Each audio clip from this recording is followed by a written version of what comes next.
The marriage of Prince Rainier and Grace Kelly. When Hollywood met Monaco. She was Hollywood's most elegant star, box office gold, and barely 25. He was the ruler of a pocket-sized country whose casinos were cobwebbed and treasury close to empty. The press christened it the wedding of the century and sold it as a fairy tale.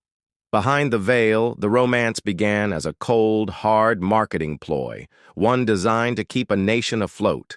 This is how a 10-minute photo shoot turned into a year of secret letters, 2 weddings, and a marriage that rewrote the rules for both Tinseltown and the tiny Riviera rock we call Monaco. Picture Monaco in 1954. Europe's licking its post-war wounds, and the principality's roulette wheels have stopped humming. Hotels sit half-lit. The state's piggy bank is basically the prince's loose change. Enter Prince Rainier III, 31, freshly crowned, and saddled with a throne balanced on financial quicksand. His advisors don't sugarcoat it. Monaco needs a front-page miracle. Translation: find a queen the flashbulbs can't resist. Rainier's solution: marry prestige, Hollywood style. After all, royalty's oldest trick is turning titles into headlines, and headlines into tourists. Cut to Grace Patricia Kelly, Philly-born, Oscar on the mantle, cool blonde who made audiences sweat in Rear Window and dial M for murder. March 1955. She's dating French actor Jean-Pierre Aumont and not remotely hunting for a prince. Paris match rings. Mind swinging by the palace for a quick spread during Cannes? Grace thinks, why not? A little publicity never hurts. Rainier thinks, a little stardust beats bankruptcy. Neither realizes they're about to spark the first globally televised media circus of the modern age. May 6, 1955.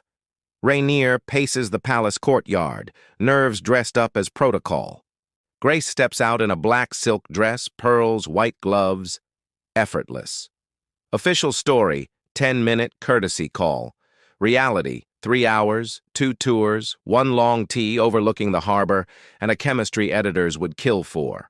She laughs at his self-mocking jokes. He marvels that she's more interested in Monaco's history than the tax breaks. When her car glides through the gates, Rainier turns to his aide and mutters, "That's the one." He means forever. Back in L.A., Grace films The Swan, ironically cast as a princess. Rainier faces leaking roofs and a stack of envelopes addressed to California. No texts, no calls, just ink, paper, and slow boats across the Atlantic. 70-plus letters over 12 months. His are crisp on palace letterhead. Hers are scribbled between takes on MGM stationery. They talk books, childhood fears, church on Sundays, the strangeness of living in spotlights. By Christmas, the subtext is loud and clear. This is heading straight to the altar. Love letters aside, there's paperwork, lots of it. Monaco's council wants a dowry worthy of a small republic, $2 million. MGM counters, she's under contract, 4 more pictures to go. Lawyers haggle while Grace's parents fly over, rosaries in pocket, to inspect the palace's leaky ceilings and the prince who adores their daughter. Eventually, studios relent, checks are written, and on January 5, 1956, MGM announces Grace's retirement to assume duties of state. Casino shares spike before reporters finish typing. April 18, 1956. Civil ceremony, 80 guests inside, 800 journalists outside, thousands of monegasques cheering like they've won the World Cup. The bride opts for a rose silk suit. The prince can't stop grinning. Less than 24 hours later, the religious wedding at St. Nicholas Cathedral. Ava Gardner, Cary Grant, the Duchess of Windsor, and Aristotle Onassis, who allegedly bankrolls the fireworks, squeeze into the pews. Grace's gown, 25 yards of antique Brussels lace, thousands of tiny pearls, needs 6-page boys to manage the train. An estimated 30 million people watch on fuzzy televisions from Tokyo to Topeka. For 2 days, Monaco is the center of the world. They sail off on Rainier's yacht, Deo Juvante II. Grace trades Paris couture for cotton sundresses. Rainier ditches medals for deck shoes. They island hop, Corsica, Sardinia, Amalfi, living out the romance they'd written. Back home, Princess Grace discovers no washing machines, dodgy plumbing, and a grocery store the size of a bodega. So she installs American appliances, opens a creche for staff kids, and launches the Monaco Red Cross. Still thriving today. Fairy tale? Absolutely. It's also a startup with tiaras. Tourists double within 3 years. Casino profits quintuple.